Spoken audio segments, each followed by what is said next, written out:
Bismillahirrahmanirrahim. Assalamualaikum warahmatullahi wabarakatuh. Kami dari kelompok 3 yang berkota Asbiani Supon Hakim ingin membahas kasus yang kedua, yaitu BNI akan membuka lembaga pendidikan pengembangan komputer yang setara dengan D1. Lembaga ini terdiri dari 3 perminatan.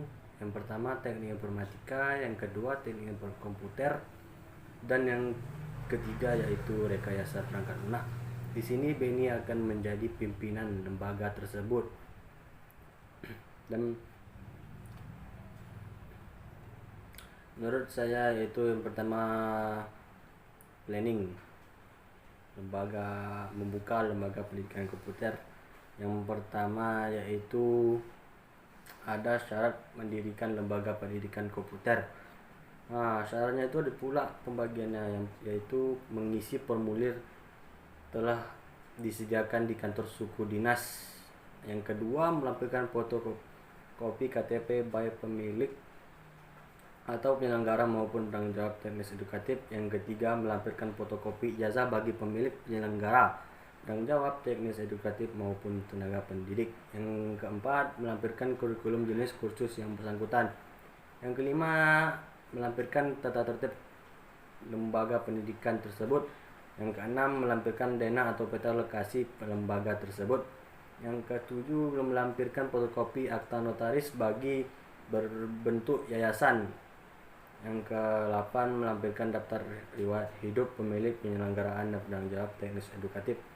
Yang ke-9, melampirkan surat keterangan pelaku baik atau penyelenggara dari kepolisian, dan melampirkan pas foto pemilik, penyelenggaraan dan penanggung jawab teknis edukatif. Ukurannya yaitu 4x6 masing-masing sebanyak 6 lembar. Yang ke-10, melampirkan surat rekomendasi dari DPC HIPKI. Yang ke-11, melampirkan surat keterangan domisili usaha dari kecamatan. Yang terakhir yaitu melampirkan materai 6.000 sebanyak 1 buah. Dan ada juga yang kedua yaitu analisa usaha lembaga pendidikan pengembangan komputer.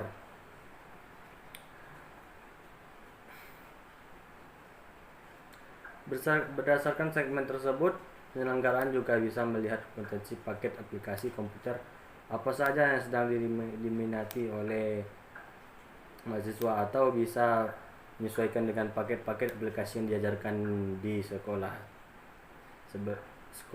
menengah.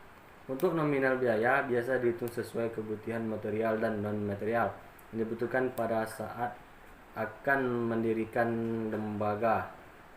Seperti kebutuhan biaya seperti mengurus perizinan, sewa tempat, perangkat komputer, perkabelian listrik, instruktur, dan modul komputer panduan kursus, promosi dan lainnya bisa dihitung secara rinci sesuai kebutuhan pada saat itu.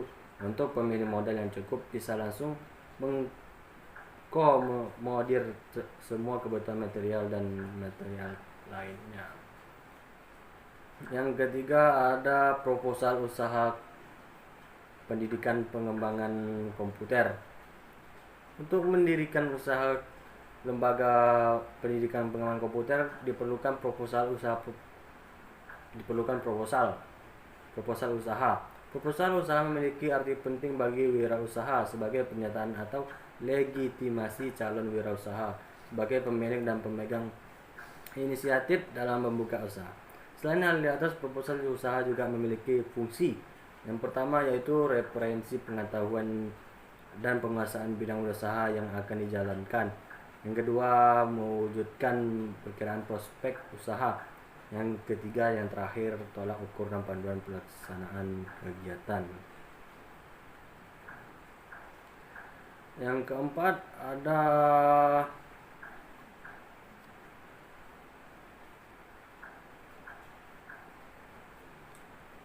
ada prospek usaha lembaga pendidikan pengembangan komputer. Yang pertama yaitu memberikan gambaran kepada pihak lain tentang profil lembaga pendidikan pengembangan komputer tersebut, dapat memperoleh pinjaman maupun penyertaan modal dari investor, bank, dari pihak potensial lainnya. Yang ketiga, membantu wirausaha memahami persaingan dalam faktor ekonomi dan investasi keuangan masuk dalam subjek proposal usaha sehingga dapat mendekati asumsi secara cermat tentang seberapa besar tingkat keberhasilan yang dicapai, yang mengatur pembentukan kerjasama yang saling menguntungkan dengan perusahaan lain, serta dapat mendapatkan calon relasi usaha yang lebih luas. Dan yang kedua yaitu pembagian kerja lembaga pendidikan pengembangan komputer. Yang pertama, rektor. Rektor ini sama dengan dia mendirikan pemimpin lembaga pendidikan pengembangan komputer, yaitu BNI. Dan rektor dibantu oleh sekretaris, wakil rektor, dan bendahara.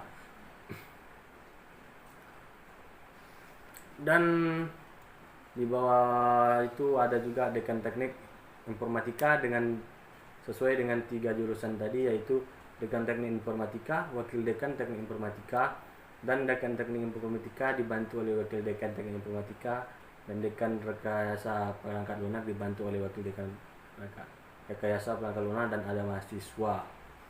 Cukup sekian dari saya. Kalau ada kesilapan atau salah kata, mohon maaf. Saya sambung dengan Sofwan Hakim. Assalamualaikum warahmatullahi wabarakatuh. Assalamualaikum warahmatullahi wabarakatuh. Perkenalkan, nama saya Sofwan Hakim dari kelas 1A dengan NIM 121503131803. Baiklah, saya akan menjawab pertanyaan nomor 3 dan 4. Pertanyaan nomor 3, apa itu pengarahan atau perintah? Pengarahan atau perintah adalah keinginan untuk membuat orang lain mengikuti keinginannya dengan menggunakan kekuatan pribadi atau kekuasaan jabatan secara efektif dan pada tempatnya demi kepentingan jangka panjang perusahaan. Menurut Kamus Kompetisi, pengarahan adalah keinginan untuk membuat orang lain mengikuti keinginannya. Sedangkan menurut dasar-dasar manajemen, pengarahan adalah suatu fungsi kepemimpinan manajer untuk meningkatkan kualitas. Seorang manajer yang baik hendak sering memberi masukan kepada anggotanya karena hal tersebut dapat menunjang presentasi kerja anggota. Seorang anggota juga layaknya manusia biasa yang senang dengan adanya suatu perhatian dari orang lain, apabila perhatian tersebut dapat membantu meningkatkan kinerja mereka. Dari definisi di atas, terdapat suatu cara yang tepat untuk digunakan. Yang pertama, melakukan orientasi tentang tugas yang akan dilakukan perusahaan tersebut. Yang kedua, memberi petunjuk umum dan khusus. Ketiga, mempengaruhi anggota. Keempat, dan memotivasi. Untuk pertanyaan nomor 4. Menurut saya, pengawasan atau controlling yang perlu dilakukan BNI terhadap anggota karyawan lembaga yang dipimpinnya, yaitu yang pertama itu menilai peraturan kerja tidak adil baginya. Yang kedua, rasa tidak puas terhadap hak yang didapat. Yang ketiga, pengembangan tugas atau kewajiban melebihi kemampuan. Yang keempat, merasa tidak nyaman dengan lingkungan kerja. Yang kelima, merasa bosan dengan pekerjaan tersebut. Baiklah, sekian yang dapat saya sampaikan. Lebih dan kurang saya mohon maaf. Wabillahi taufiq wal hidayah.